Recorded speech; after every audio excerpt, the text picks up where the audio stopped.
So something weird has been happening in Utah. For the last week, Mhm, kids have been leaving schools and protesting. mhm, The weird thing that's happened isn't so much the protesting because that's happening all across the nation. The weird thing that's happening is the reaction to it. mhm. As you can see in the thumbnail, we have double-sided politics in Utah.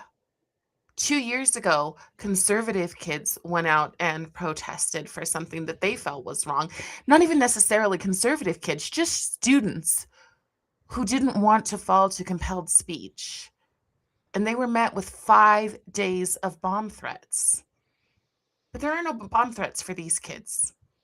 The media eagerly gets out and praises them, celebrates them, circles around them. So today, what I wanted to do was have my friend Christina Boggess from the Utah Hi. State Board of Education, speaking as herself, not as the Board of Education, Mhm. on to have this discussion about how it is that Utah kids are turning into activists. Welcome, Christina. Hi, friend. How are you? I'm so glad that, I'm glad to have you here. I'm not glad to be having this conversation. It's a hard conversation to have, especially when we're looking at reality, we're looking it in the face, we're giving it a name. It's always hard, but I'm glad we're having the conversation. Right. And I want to remind people that as we have this conversation, this is about high school kids. And I think Mhm. maybe some middle school, but I'm not positive on that one. I've just seen multiple schools come out. I have seen, check this out, you guys. Look, these banners are in the schools right now. Support your community walkout, protest ICE with us, meet at the east end of the sidewalk. And the way that they do this is that they talk to the kids, they present it as civics. And I can't think of anything better than having Christina here to talk about how it is that this is happening in our schools. Because, Christina, you're not just a board member, but you're also an educator. Yeah, we're going on 25 years. It doesn't show, Carrie. It doesn't show. 25 years later, I have survived. Wow. A lot of people get into education and they get right back out Hmm. because there's a lot of heavy things happening. Yeah. So talk to me about this. What is happening in Utah? Most people that I talk to, because I talk to people on a very national level, I just want to apologize to anybody if I sound nasally. I am sick, but I felt like this was an important conversation to have right now. Yeah. One of the things that I've seen recently Mhm. that has really shocked me is where we are academically. Mhm. And where we are academically, I would say is disappointing. Now, some people will say it's one of the best in the nation, but just because you're the best in the nation at being bad, I mean, at, you know, you know what I mean? Like, just because you're Yeah. the best in the nation at something that is bad doesn't mean it's bragging rights. And meanwhile, we're opening up the doors and encouraging kids to go out and protest, oftentimes for things they don't understand. Well, yeah, and oftentimes for things in place of academics, which is the purpose of schools, right? If you notice that poster, it's at 10 a.m. Well, what's happening at 10 a.m. in high schools? Math, reading, science, English language arts, um, hopefully good health lessons about eating well and all of those things. And so we are technically supplanting education with activism when these are the things that we come around. And when students are encouraged to do these things in place of academics, what are they going to do later in life? Because we're forming their viewpoint of the world. And when we're forming their viewpoint of the world, then we look at what they're doing now and hope that they continue it into the future. And that's super concerning as we're framing things. It's interesting to me sometimes at the Capitol, people will say, "Where are all the conservatives?" And I make the joke, they're at work Right. because we believe in providing for ourselves, providing for our families, and that's just the nature of the game. So, And I think it's important that we think that it's a bunch of quote unquote leftist kids, and this is not necessarily about Mhm. the left or the right, Yeah. because any child can have their empathy weaponized. Oh, absolutely. And sometimes, I've been in a building, firsthand knowledge. They've given kids grades for doing this. So yeah. Mhm. And so this idea that it's left versus right, sometimes they're just teaching them how to get it done, and kids are participating without really even understanding the issue.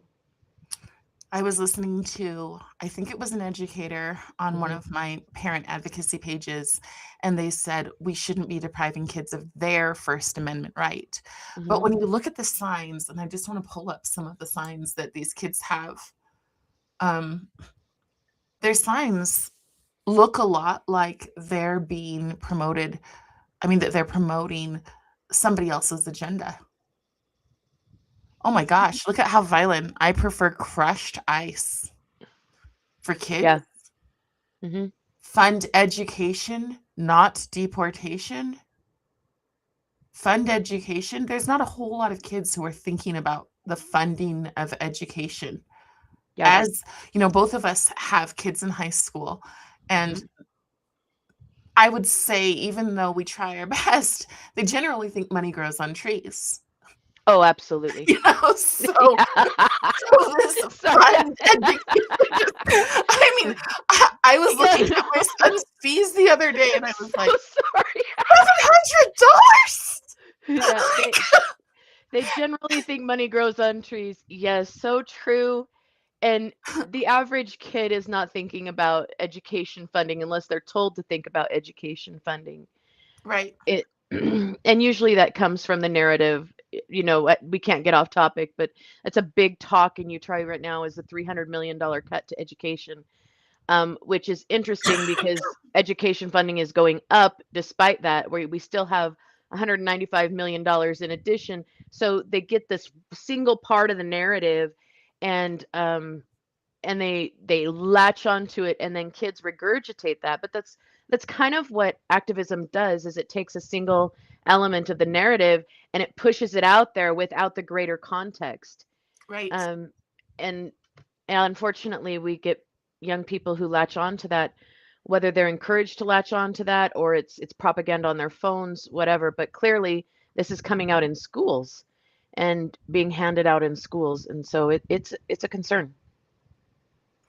Another thing that I find concerning, one is, I mean, what is the environment for teachers? Because I cannot imagine that every single teacher supports this. I know in my son's school, very few teachers were missing yesterday. Mhm. Um, so I cannot imagine that everyone supports this, but I can imagine the pressure to do so. What is that like from your experience? What have you seen in terms of activist educators versus the people who aren't? Oh, well, you see their test scores. Let's start with that. If you've got if you've got an educator who's focused on academics, their kids are thriving and surviving in their assessments. You know that they're doing well because you can tell by what their kids are producing as a result of their education. And then when you have the other side, and I'm just thinking of two different schools that I have firsthand knowledge of, in the present time, and in the other building where they're focused on activism, and we've seen everything from presidential posters in the hallways to all of the other things that you see in that, including the communist fist on the bullboard, all of those things. And you can tell that people are focused on academics in one building and on something else in the other, just by the assessment of what those kids are learning in the classroom year in. It shows. And when you have high turnover in a building, high turnover in staff, typically you're going to see a building that is very pro activism from the top down. And the other buildings that are focused on academics, you don't see that. You don't see that high turnover. Yeah, as a homeschool educator, and when I say Mhm. homeschool, I mean I have almost 100 students, so it's Mhm. not really a homeschool environment. But if I were to put up a presidential poster in a classroom, Mhm. and then I would put up both sides. And that's the thing that I worry about the most with our kids is that they're not getting a both sides education. Um, Mhm. one of Yeah. the really useful tactics with our kids is getting them to be emotional. And I think Yes. that is something that is something everybody is susceptible to, but Mhm. Utah's culture makes it Yes. extremely, extremely susceptible to want to be kind, Mhm. which is why I think so many, and especially again, let's look at this picture. How many of these young people are girls? And all of that, I see two boys, you know? Yeah, that's what I see right there in the center. Yeah, these two right Mhm. here, I see two boys. Everybody else is girls. These are young kids. Um, Mhm. I don't think they're high school. I could be wrong, but some of them look high school, but this young woman definitely does not look like a high schooler to me. However, they kids alter. So I Mhm. want to talk about another situation. I want to talk about this situation because Yeah. this was 2 years ago. Mhm. This went wildly viral on a Yep. grassroots level because no press would cover it. Mhm. So, what happened in this situation is people said, and this is if you are new or you haven't heard me talk about this, this is the furry protest at Mount Nebo Middle School, where the kids were upset because they were getting bitten ankles. They were allegedly getting sprayed. Now, some of these kids, when they talked, and you can watch it on the video, I think that they made some things up, but there has been some evidence that some of these things were true. And I inadvertently was tied into this situation for a very short time because a bunch of parents, while I was running for office, asked what was happening on a public platform. And I Mhm. told them, oh, I can tell you what's happening, but I can't tell you what to do about it. But what the one thing that I did tell these people is that I always believe in removing the kids so parents can be on the front lines. Because Mhm. I think that whenever children are on the front lines, they are being used as pawns. I would agree with you absolutely, and I think what you see in this picture here is the failure of your administration and your workforce to respond to students. And what by that I mean students and parents. So as a board member, I got many, and when I say many, over 100 emails about what was happening in this school before this took place. And they had delineated, hey, I've spoken to so and so, I've gone to this person, we're trying to work this out internally, it's not being worked out, our children are just told they have to tolerate these people, who believe that they are animals, who are barking at them, spitting at them, all the things. And there was evidence, pictures, videos. It wasn't something that it was like a telephone game. It was something where this had graduated to a level that was beyond what they could handle, and the internal workings of that institution were not providing solutions to this problem. And I said, okay, and we worked kind of through that back channel. Try this, look at these, present these things as your argument. And it's my job to equip people to go do the work, not do it for them. Yeah. And those efforts failed. And what you see here is students speaking out because the work of their parents didn't even work. Well, And and look at that sign. Imagine we're talking middle school, so we're talking 6th, 7th, Mhm. and 8th graders. Yes, Okay, 6th, 7th, and 8th graders going to school and putting up signs that say, "You can't ignore us." yes. Where compelled speech is not free speech. These Hmm. kids are being compelled, and I'm gonna show you why in this next slide. And most of our schools have something like this. This just happens to be that school district. Yes. This is it. Tips on creating an inclusive school and why it matters. Hmm. Now, most parents, when they think of inclusive, they think we're all kind. We don't leave anybody at the lunch table by themselves, Hmm. um, which isn't true. Yeah. There are plenty of children who are ostracized. Hmm. Oh, Um, absolutely. the other thing that they oftentimes think, and this is that Trojan horse. If you know the Hmm. story of the Trojan horse, they bring in a big wooden horse, and they're like, "Wow, a gift!" And we do the same thing. Wow, we're so kind. And they bring it in, and what they bring as their Trojan horse is they bring in race and they bring in disability, Hmm. and they say that's why we need to be inclusive. And nobody in their right mind would say, oh, we should ostracize people because of their race, any race. Now, there Hmm. are people who do it, but again, in their right mind is the caveat, Yeah. right? Hmm. But if you go onto this page and go tips on creating inclusive schools, what you will find, or how about this one, a checklist for welcoming inclusive environments. Hmm. That's what was happening in this school where these kids are like, what in the world is going on? Yep. Because some parents, I would say most parents, tell their kids to leave. And maybe I'm wrong about this. Again, I teach in a different environment than you. Hmm. But when I tell my expectation for my kids is that they're going to act and behave as students, not animals. Yes.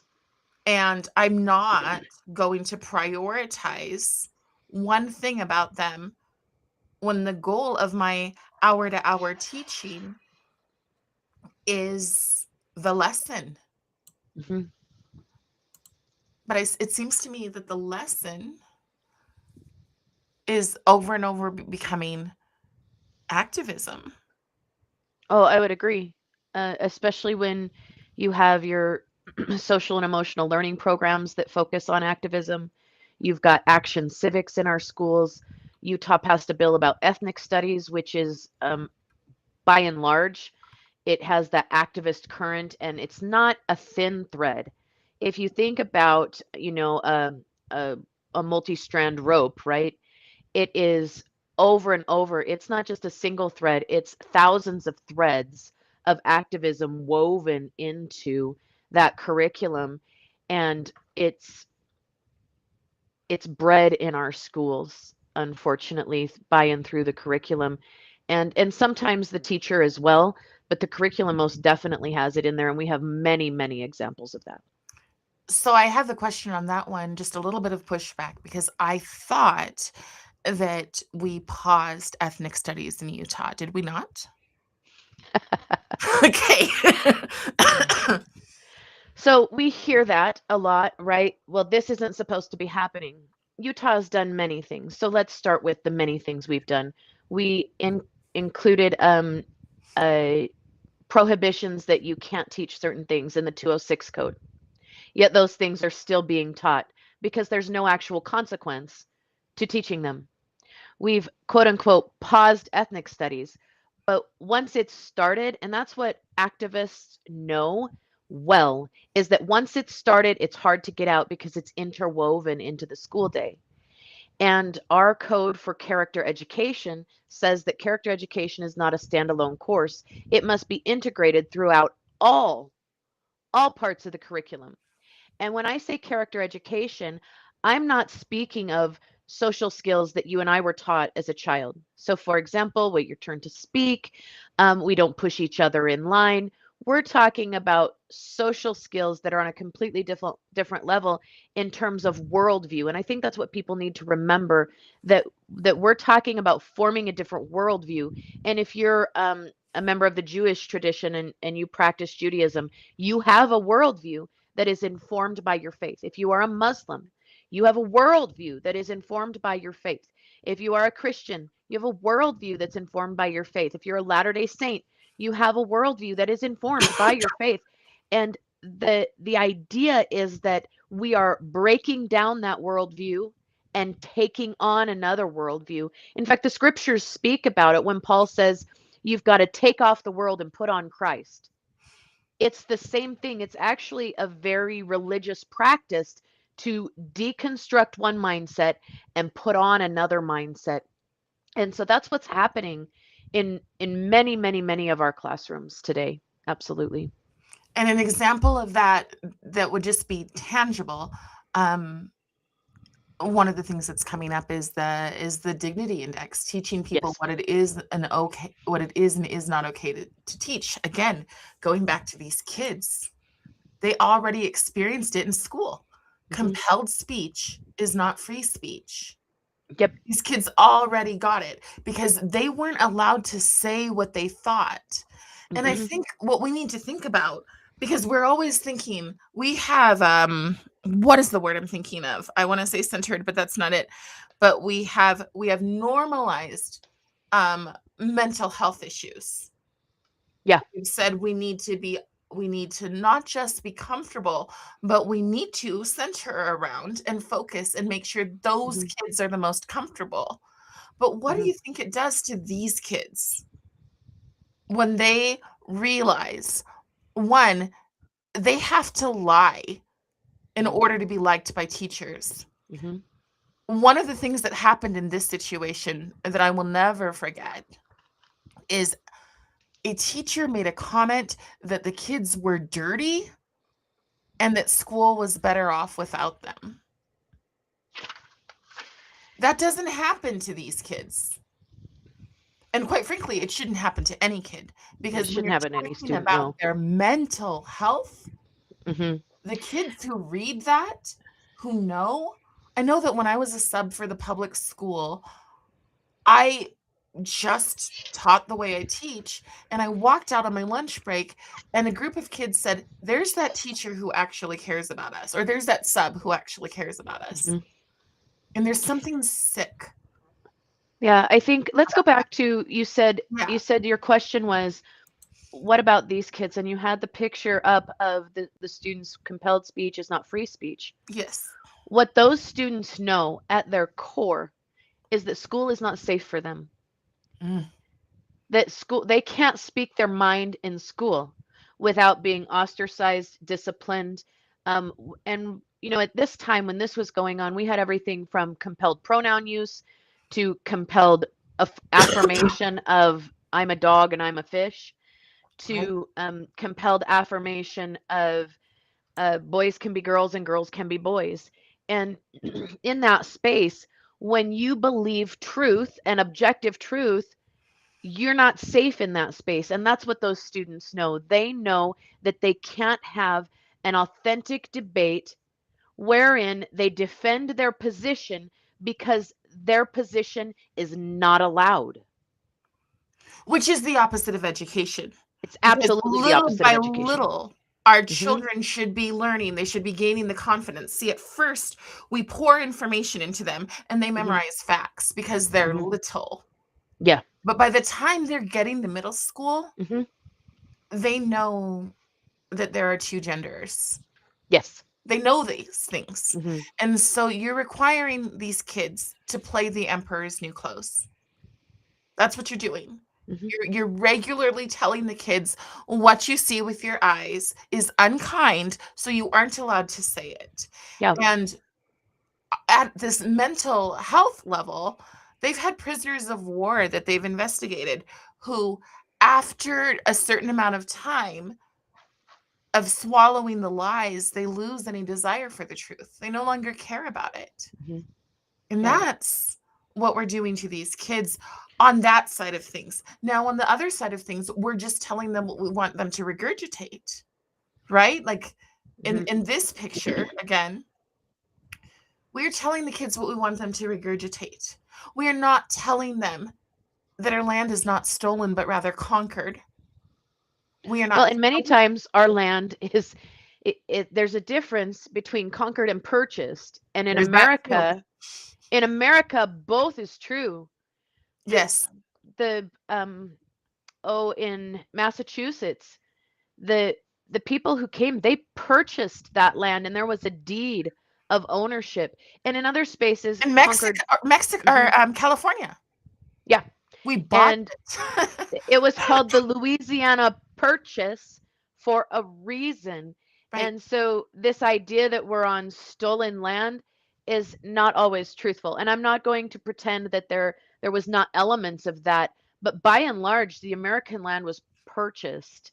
And we need to ensure that we include the entirety of history and not just cherry picked parts, because conquered is different from stolen, Yes. and that's happened throughout history. How did the Roman Empire grow? It grew through conquering other nations and other peoples. How did X happen? It happened through conquering, and that was the practice throughout humanity. you Yeah, you look even back for mhm, no, even here in America, before the white man came, mhm, different tribes would take over other people, and it wasn't like peaceful, "Oh, let's, yeah, smoke our pipe and make an agreement." mhm. It was conquering. Absolutely. The Native Americans practiced that, and it it was. I wanted can I take us back for a Yes. minute?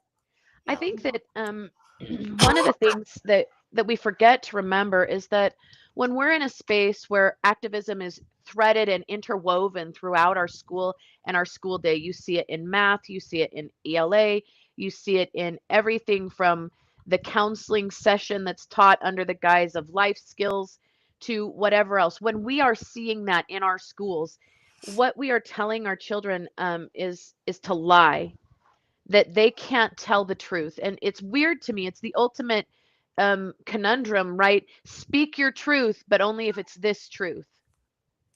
And that's important to remember. And it's the ultimate form of gaslighting to force a student to lie, because then they begin to question their own reality. Right. And this is indicative, and I know what people will recoil. It's indicative of Mao's China. 100%. It's absolutely indicative of Mao's China, among many other communist regimes. But the gaslighting of our children, if you've never seen the movie Gaslight, that's where that term comes from. It convinces this abusive husband convinces his wife that she is crazy, Right. and he does it by lying to her repeatedly. And gaslighting is so prevalent in this type of instruction that our students begin to question their own reality. And then there sometimes I've seen firsthand, and there's evidence, I know you've presented that evidence, that they're actually taught to call the color pink another color. They're taught to Yes. call a square a circle. These are pieces of evidence that we have from right here in our state as well as other states. And that is abusive. Gaslighting is abuse. It is a tactic that was originally attributed to battering husbands and how they battered their wives. And this is abusing our children. And when it happens, it needs to be called out. It needs to be given a name for what it is. It's gaslighting. And we need to speak about it openly and not hide under cover and try to pretend that it's going to get better. If you think about the abused wife, the only time it gets better is when she leaves. Oh, that's so good. I want to go into that because I think a lot of people won't understand that. So the example that Christina gave was from a social and emotional learning, or SEL, curriculum called Second Steps. And it literally had the kids play a game where the teacher would say, every time you see a circle, it's this color. And every time you see this color, it's this shape. Mhm. And so she starts flipping and trying to get the kids. And then she asks them, "How did you feel about that?" And one little boy goes, "It was really hard because I had to turn off my mind and what I could Mhm. see and remember what you told me." Mhm. That's what's going on. Yep. That is the core of social and emotional learning. People have accused me of teaching social and emotional learning, but the core of it is to change a child's worldview. Mhm. The goal, the new religion is the religion that the state, which means the big state or progressivism, Mhm. is the new God. Yep. And it may on the surface look the same. You may go to your church and go, well, they're not closing down my church, but your kids are in church, paying attention in church. If you're lucky for an hour a week, maybe two, Hmm. how long are they in school? And this stuff is, At least as you 36 said, hours. and At as least you said, 36 it's hours, yeah. interwoven. So it's not Hmm. like, oh, I'm going to opt my child out of social and emotional learning. Yeah, it's not Because really it's a thing. everywhere. Remember, these signs, and this is from the organization higherground.work. They do excellent work on exposing things. Hmm. Um, I would agree. but these signs, okay, that is something that your child is seeing all the time. Presidential signs, as you said, Hmm. I'm assuming they only had one Oh, one side yeah. they were standing for. Only one, my friend, only one. And you can think whatever you think. I'm not here to tell you what to think, but I know that that is not allowed to happen inside our schools. It's literally against the law. And Yeah, those teachers should have lost their license because you are not allowed to put up political propaganda in our schools, specifically those related to how to vote. Like right. that shouldn't be a thing. Um, and when I say shouldn't, it's against the law. Yeah, But those teachers are still licensed to teach in this state because again, a law without teeth is merely a suggestion. We're not supposed to be teaching ethnic studies, right? There's been a pause, but we're still teaching it. And you see the expose videos, and they talk about how our lawmakers purposefully put loopholes in the laws. I will never forget that video because I've been talking about it for years, that we put nullification clauses in our laws. We have all this great code, and then we nullify it with a single line. Or you right, can tell us to pound sand. right, Um, you have to do this, this, this, and this, or you can tell us you don't want to. right. You can do this, this, this, and this, or you can create a local policy in conflict with the law and you can get out of jail free. That seems to be a common pattern in Utah, which is why this is still in our schools. It's still there, it's still prevalent, it's still active. And I like I try sorry, I just stumbled over my words. I apologize, Carrie. I think it's interesting that many people like to paint with a really, really broad brush, and they'll say it's everybody, it's everywhere, there's no one innocent in this. Well, I'm going to tell you that I'm innocent in this. I don't bring that stuff into my classroom. Right. So I know of at least one teacher in Utah that doesn't do that in her space. And I work with other people who also do not bring that into their space. I would argue that I know of many educators who have what I would call a politically neutral space. I know many educators who believe that the garbage that they're fed to teach these kids is not healthy. And so they close their door and they do what they know is right. But you know what they don't do? They don't speak out about it. Right. They close their door, they do what they know is right, and they don't speak out about it. And the only way we're going to see change inside our institutions is for people who know it's wrong to start using their voice out loud. But Christina, I do want to again push back on that because you go to school, you Hmm. do everything right, you get your education. Maybe your goal is to become an administrator and you're Hmm. on the way. And then all of a sudden, school just changes like on a dime. Am I right Hmm. about that? Is that what happened? Like, was it just school was fine? And then all of a sudden, 2020 happened and it was like, here's the new rules. Okay, No, explain no. that. Explain that because that's as a parent, that's how I feel. And I will want to say one more thing before you go on to that, that as an educator in my class, I teach the hard subjects, Hmm. but I teach them so neutrally that I have kids raising their hands saying, "Where do you stand, Mrs. B?" Yeah. Right? Hmm. And I'm just like, that's not the goal here. But like I have my students, my high school students this week, they have to look up and bring what happens to kids in cultural revolutions to class. Mm. That's a good one. So, and then our whole class is them talking to each other and me just watching, right? Mhm.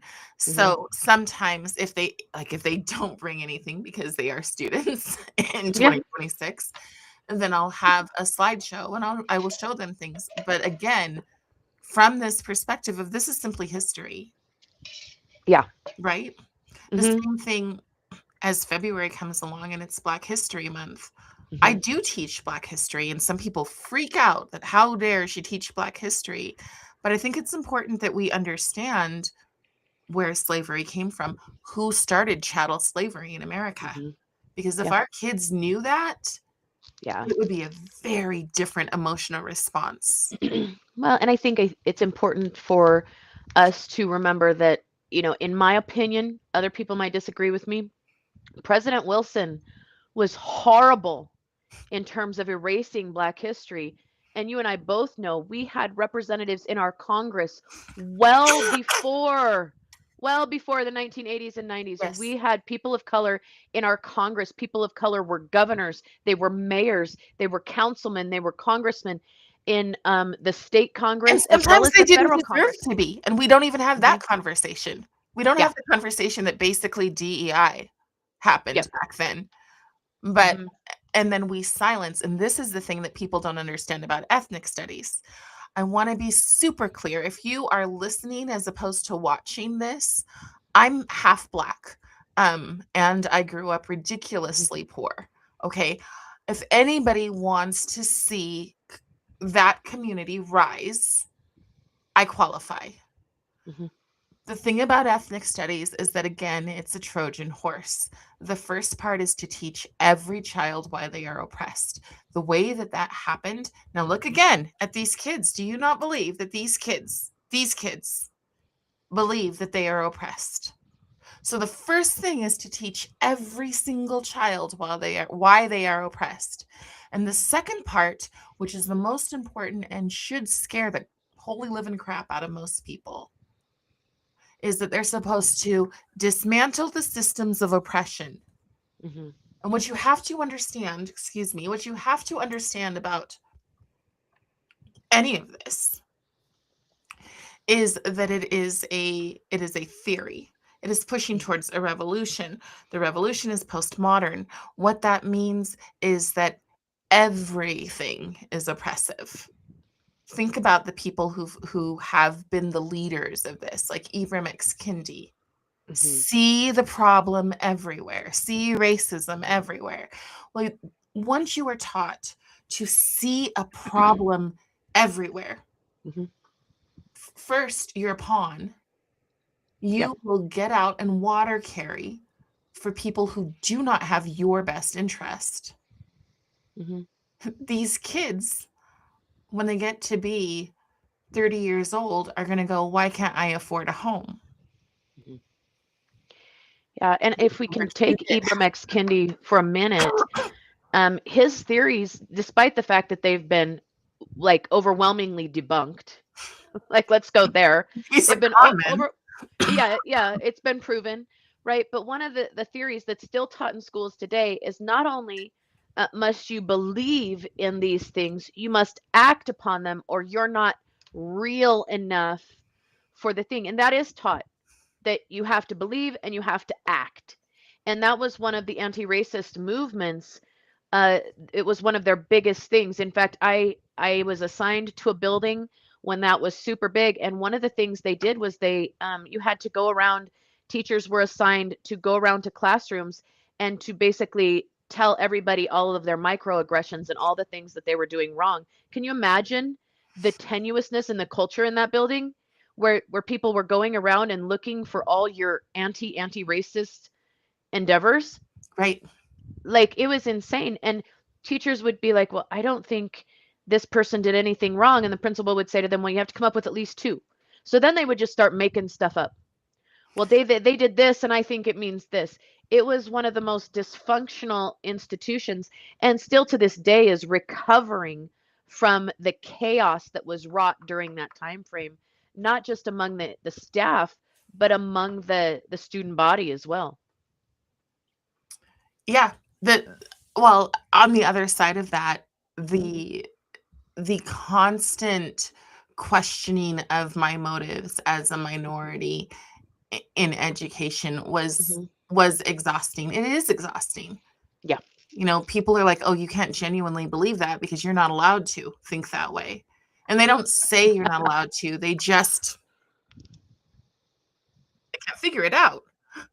Oh, I was like, I'm lost for a moment. Oh, So and now I'm primary. now you're the primary. I am primary. I'm going to interview you, Carrie.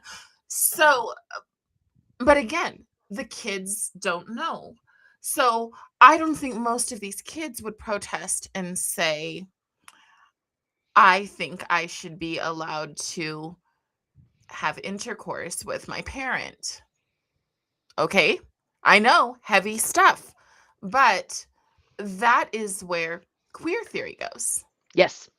Okay, and Yeah. these I kids, think this is the time to say, when you look at the start, everybody says the start and they go, because the start doesn't seem so bad. But right? when you think these theorems through to their logical conclusion, which is why the teaching of mathematics in an AGA format is so important, and getting away from integrated mathematics is because teaching mathematics informs your logic, it informs how you debate. Like, part of the reason we have a whole generation that doesn't think logically is because we have an entire era of students, in particular in our state, who've been subjected to integrated math, where they're not forced to think through things logically all the way through to the end.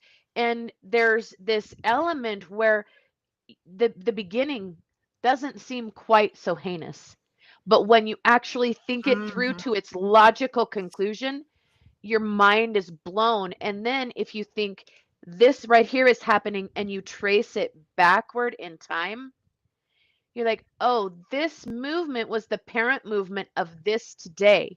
Yes, And you go, oh, okay, so if this is happening over here, what is it going to be the parent of? right. And I Perfect. think that, excuse me, I'm going to cough. I think that that is so important for people who are listening to really come to terms with that idea that if they're seeing something and they're like, oh, it's seemingly innocuous. First of all, seemingly innocuous, think about that for a minute. It's seemingly innocuous. Well, that might mean that it's not what it seems. And then you think it through to its logical conclusion, and you'll instantly notice that you've got some real issues in different spaces, Well, and we need to address them. and it's not always its quote unquote logical conclusion. Sometimes, like with the book Queering of the American Child, Logan Yes. Lansing puts all of the research. His Hmm. whole book is nothing but footnotes from their books, Yes. from their own words. And that is why I know what I said was egregious and hard for people to probably hear. But that is the reality. The reality is that when they say children should be learning about sexual health, they don't have a cap at what age those children are. Hmm. When I'm watching some bills be put forward, I'm like, well, if that student's in high school, sure. But if that student's in third grade, no way. Yeah. Which is why you should never, in my opinion, you should never use the words age appropriate when you're starting to codify or make rule, because ultimately age appropriate is in the eye of the beholder. Right. And and And then they'll. human rights Hmm. don't say what age that starts at. Yeah. And Yep. those are important and heavy things for people to understand. And I'm not trying to scare people.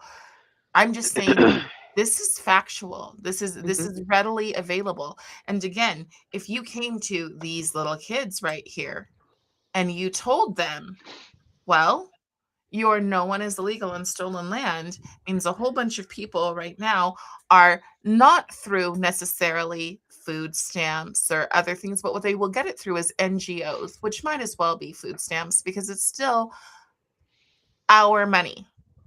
Okay. So our Yeah. money is still providing housing. Our money is still providing these things and maybe flooding our universities. Hmm. And then you go, what happened to my future? And you're angry about your future. Well, you gave it away. You gave it away because a really cool teacher said, hey guys, let's go protest. We don't need to do Yeah. math today. Yep. and you went out and did what they say. Yep. You can't manage a budget, but you can walk the streets. Yeah. You you're it's the future is bleak for people and young children who have bought into this idea that they can engage in a future where this is what they do. And maybe it's a reality if you're funded by George Soros, you can make a living protesting. But for the average Joe, it's it's not truthful. If you don't know how to function in society, to get a job, keep a job, to ensure that you know how to interface with humanity in a way that you're not constantly triggered. Well, for crying out loud, if I were to take what we teach these kids into school, into Utah politics, I should just go hide in a hole. Because I will tell you that in Utah politics, I could be triggered 7 ways to Sunday just by interacting with the people that the constituents of this state have elected because Right. they're unkind. They don't follow any of their own rules. They're unkind, they're rude, they're bombastic, they're chauvinist, all of the things that we are supposedly teaching our kids not to do. I mean, just walk into any political realm and you want to talk about triggered, but the reality is you can't get triggered all the time. You move through it because people are flawed, humanity is flawed, and that doesn't make it right, but you have to be able to interface without crumbling into a ball on the floor. Well, and I think that the reality is that if in education, and I feel like this is the other part that I really want to hit before we wrap up, Mhm. that while we have the kids who are going out and being activists and very, very passionate, Mhm. almost always for leftist causes, and Yeah. that one part of the reason that that happens, and this happened after Charlie was killed, Mhm. okay? A bunch of kids at a charter school asked their teachers, how do we stand up for what's right if we don't want to get killed? That's Mhm. what our kids are dealing with in terms of mental health. Yeah. And the other part of that is the whole they're defining what kind is, and Yes. kind really means obedient. Mhm. That's what it means today. So kind means obedient, even to lies. Mhm. It means, take your castor oil and like it.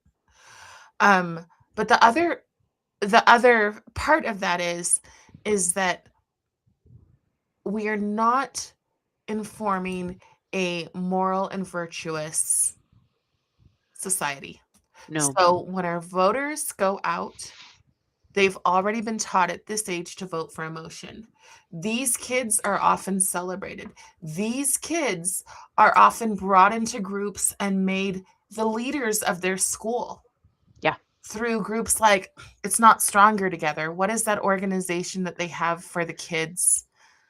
Um, there's multiple. There's multiple like quote anti-suicide groups. The Um, Hope Squad might be one. Hope Squad's a great one, right? And they have such good names, and you think, wow, I love that my child's a part of this. But it is activism. Mhm. Um, Another thing that I saw yesterday, and I wish I would have put it up here, but I encourage any of you to go. And if somebody wants to put this in the chat, that would be great. Um, but it's called courageisAhabit.com. Oh, Alvin wonderful place. He does Alvin's great work. amazing. Mhm. Alvin does, and I'll be interviewing him in the near future again, but he has a list of all of the different clubs that intentionally turn our kids into Mhm. activists. And my friends, just because it wasn't like that when you were in school, and it probably was, because again, go back to that parenting source. Mhm. Social and emotional learning started off with just trying to help really abused kids be able to coexist in the classroom, being able to function in the classroom. Mhm. Um, Yep. but knowing who Tim Shriver is, I would argue that that was just the Trojan horse. Absolutely. And if you need a deep dive on that one, then we need to deep dive on that one We definitely because should. Yeah. again, if this is where we are now, we look at the parental roots of this issue, and these are dirty, dirty roots. And it's very simple, and we know that a bad tree can't bear good fruit.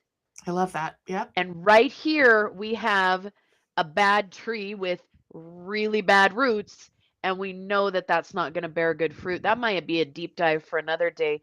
Lisa Logan, in particular, is very, very well versed on the deep, sordid, and dirty roots. And by dirty, maybe I should say poisonous roots of what Tim Shriver has brought forth and offered to education at large as a solution. Well, I thought you were actually going to say in Utah at large because Oh, his roots in Utah are yeah, so tight. they are. I mean, he's He very gets good paid big friends with money to come to Utah. Yeah. very influential, and I mean by that the top of our government. Yes. Yeah.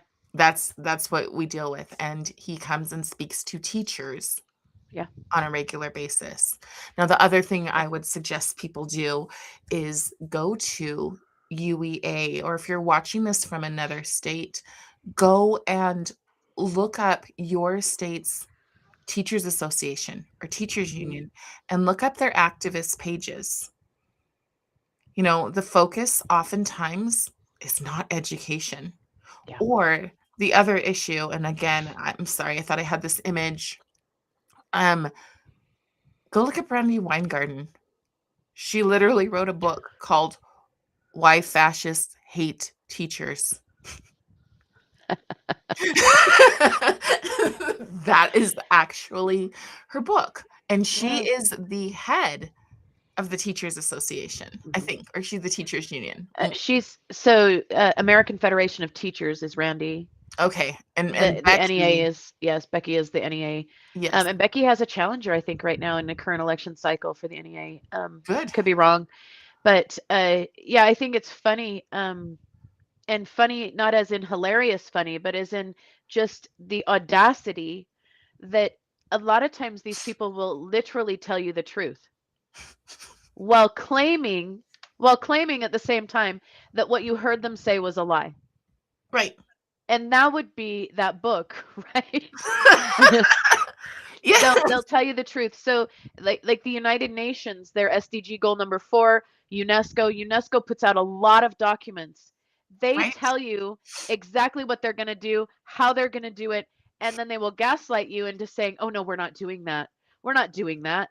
And I just think it's super I don't funny is not a good word, but it's just hilarious that they are going to say they're going to do something, they do what they say they're going to do, and then they tell you they're not doing what they said they were going to do.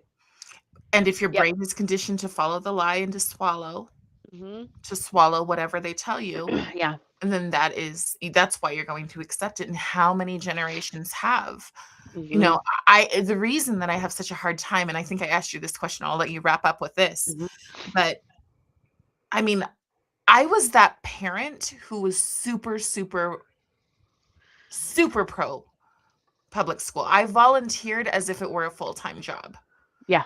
Um, and so for me, it was a change. Like I didn't even recognize anything until all of a sudden I heard the term cisgender.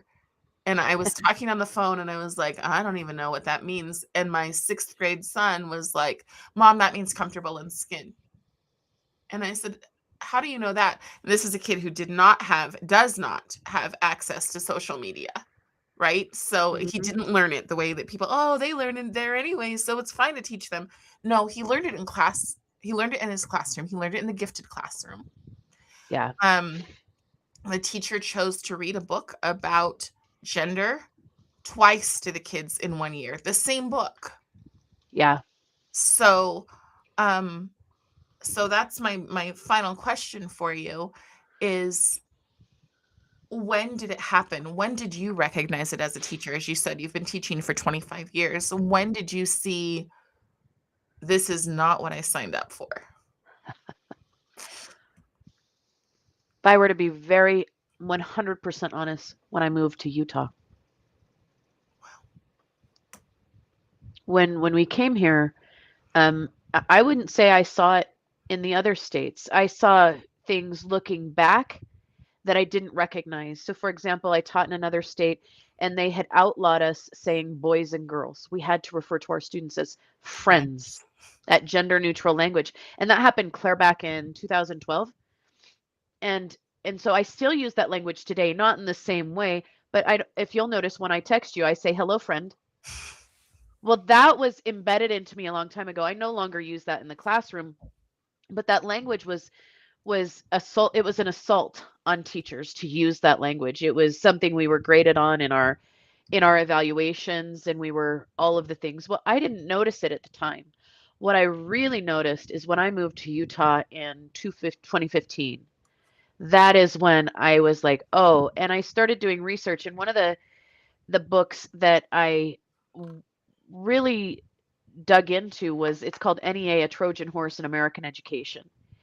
And it is an outstanding book written by Samuel Blumenfeld, and it gives you this history. And I call it a beach read because I read some pretty heavy hitting books. So you might not think it's a beach read, but this is a book that I could probably knock out in a few hours. It's not heavy in terms of its academic language. He just puts it on the table in plain speak.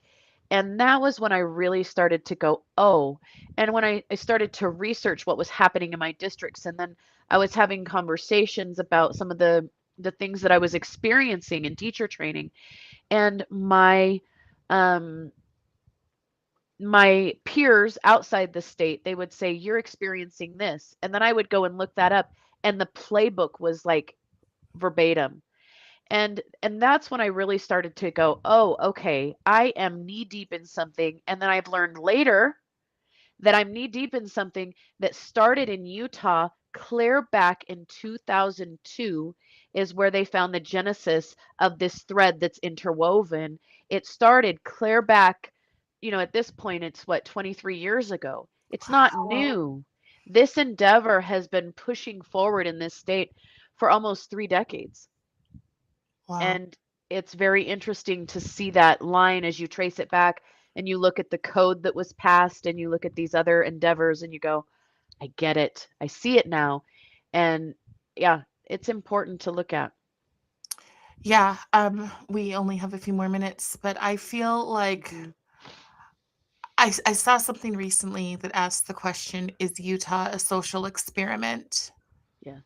And I think it's worth digging deeper into and trying to figure that out. I've got a woman in the UK who is just shocked at what's going on in Utah, and she's like, "We need to do an interview." So we'll be doing that, Mhm. and maybe we'll have that discussion. I would love to have you on again, Christina. Oh, thank you. it was great Super to have fun. you. It was great. Super fun conversation. I think the answer to your question though is yes. Yeah, There's a reason that we have, outside of New York City, I think we have the only other UN headquarters in the state or in the nation. And yeah. there's a reason that it's here, and it's because they chose Utah because of the predominant culture. They knew they could greatly influence the predominant culture because of the undercurrents.